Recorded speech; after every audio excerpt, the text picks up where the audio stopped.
Hello everybody to lesson number 8 of JavaScript for Active Design. In this course, especially in this lesson, we will know the data type in JavaScript, how to deal with them, and what is the importance of data type. First of all, the importance of data type in any programming language is it's tell the compiler how and the computer and how to translate that types of types of instructions. So the types, the data types, it differs between the amount and the way it stores the information in the memory of the computer. For example, the string, sometimes some type strings contains from 0 to 255. The character, the only character, okay? So the string contains thousands, and it differs from the numeric to string, to object, to empty, to arrays. For example, the arrays contains a series of elements together. The Boolean contains only 2, 0 or 1. So it differs from one type to another type, so that it could help the browser, the compiler, the computer to translate and show this or debug this code. So the data type is so important in any programming language. If you have, for example, programmed with any programming language, you will know that the data type is so important for any type of programming language, like C++, C#. If you missed with the type and you write the inappropriate type, it will not work, and it will show you a lot of errors. Even if it's not show to you now, it will show you in the future when the operations get larger and a lot. Okay, so let's go to see what we have. First of all, you should know that the variables in JavaScript are dynamic. What do we mean with dynamic? For example, in C++, to define, or in C# to define an integer, you should write int, then say var1, for example. Okay, so this in you define it would be integer, okay, or string. If you need to define string, you should define string, then the name of the variable. So it's somewhat hard, but here in JavaScript you need only to write the var, reserved words, and write the name of your variable that you wanted. Okay, so here we have defined the variable here. What is the type of this variable? You don't know now, but if you assign the variable with any value, for example 3, now it will be integer, number. If you assign it with some string, it will be string. If you assign it with true or false, it will be now Boolean, and so on. So the type is dynamic. So when you create it, you don't define what type of variable is that. Okay, let's go to the first, which is the string. The string, or the text, is defined with, we define the variable, normal variable, then we assign the value in double quotation or in single quotation. For example, imagine I need to say this is my name and write it in single quotation. Okay, for example, صفحة tick. Okay, so now this is my name. It will print, this is a string, okay, string type. So it will print this is my name and single quotation, then my name. So let's print that thing, plus, and see var1, save it, refresh the page, click. So this is my name, صفحتك, with quotation. Okay, so you have here some single quotation. If you need to print double quotation, you could write the outside with the single quotation and the inside with double quotation. Understand how? So the outside will be single quotation, but the inside should be double quotation. When we refresh and see what we have here, it will be double quotation. Okay, great. Also, you could write it without any quotations, or you could, for example, combine it with numbers, okay, or whatever you want. Great. Or with another strings, for example, like that. You could see here dot com. When you save it, it would be refresh. Let's click here. So صفحتك.com, so it could combine the string you have it. Okay, this about the strings. The numbers, as you know, could be defined with the following way. Just instead of writing string, write numbers. 99 with decimal, for example 0, 8, any number you want. So it would be printed like it's a number. Okay, if you combine it with another number, it will be printed as a number. Look, it's now 99908. Great. Also, it could be printed with another number. For example, if you need to combine it, or sum that element, that number, with another number, you could do it. So great. Then we have something called the Boolean. Boolean means true or false. So I will write true, and I will print it. It will be only true. If I change it to false, it will be false. If I change it to 0, it will be 0, by the way.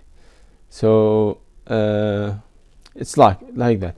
The Boolean is whether true or false. There is no other thing. Great. And we will use it with our conditions later. The JavaScript arrays. JavaScript arrays is easy to define and easy to add. So what you need is to write these squares, okay, and then it will you will add your items there. For example, I will say first name. I will say what? John. The next would be quotation, then Jack, then see Ali, let's see, for example, Ahmed. Great. So it will be like that. When you print, what will be printed? It is array, so you need to it will print, I think, the number, the content of the array as with with comma. So John, Jack, Ali, Ahmed, and so on. Great. No, we shouldn't do that. We should click cancel. Okay, also we have this about the array. The second, we have about the object. What do we have in the object? The object, we could write it like the following. It's nearly the same as the array, but there's a suitable and important difference. It will be written inside that bracket, and inside it we'll write, for example, first name, and we'll assign a value, last name, we'll assign it age, and we'll assign, for example, I will say first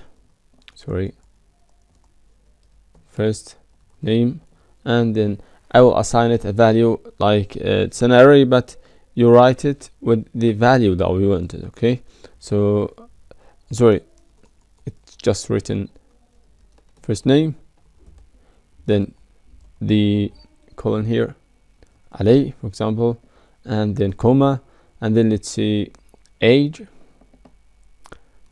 colon, then the age we have it, for example, let's see 44, and so on. Okay, so like that, when we print what we have, it is object. So when we print that object, it will show you object. So how could we print it? We could print the inside of that object. Okay, so var1 dot and so on. So we could access that element with the dot. Type of operator. The type of means to know what is the element. For example, if I have var1, okay, I need to know what type of that element. I don't know it. For example, it's hidden from me. I need to know what's type of. I could see type of, and then put it here. So type of var1, it will show you its object. Look, and when we click that element, it will show its object. Great. So the second, if we say, for example, let's change it to Boolean. Let's say it's true. So when we save it and we see type of that element, he will say it's Boolean. So let's click, it's Boolean. Great. Also, if this is string, for example, like that, we have it here, save it, and refresh the page and see, when we click, it will say string, and so on. Great. So type of function, which is reserved word, could help you to know what type of variable is there. Okay, great. Imagine I have let that thing empty like that. Okay, I didn't find any value for that. What would be printed? It will be print undefined. If I delete this one for now, okay, and I'm sorry, only the function, save it, parentheses so that you could not be confused, save it. Now when we refresh, it will show you it's undefined. Means what? Means we have not added any value, any variable to this variable. We haven't added any value to that variable. Great. When we say the type of, I think it will be undefined. Save it, refresh, come and click, it's undefined. Great. So we could define it, for example, as initial to C+, so it will be empty. So when we click or when we run that thing, it will be empty. So when we print what is inside it, it will show you nothing. It will show what? It will show us nothing. Okay, it's empty. It's the value. It should be here, but it contains nothing. When you see what type of that element, it will be string. Why? Because we have the double quotation, and the double quotation is only for the string. Now it's a string. We have another, or the last element, which is the null. Okay, when we write like that, then we assign it with null. So what we mean with null? Let's see what type of it will be. Let's click its object. How's that? Null is different from empty. So empty is different from null. Why? Empty means double quotation only is a string, but the null means it's operator. It's waiting for object, so it will not be a string. Great. So what is the difference between the null and the empty? The empty, the null is for objects, but the empty is for string. Also, the null is undefined. Sometimes when you see printed, for example here, what he will print? Nothing, because we have nothing there. So he'll print null. Great. So if you need to assign some value to that element rather than the undefined, you could assign it with null. Great. So we have also something called primitive data. Okay, primitive data. This was about the variable and how to define it and how to define the type of the variable.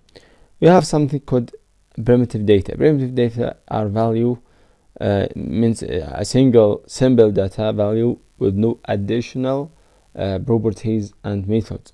Example like the string, the number, the boolean, the undefined, these things.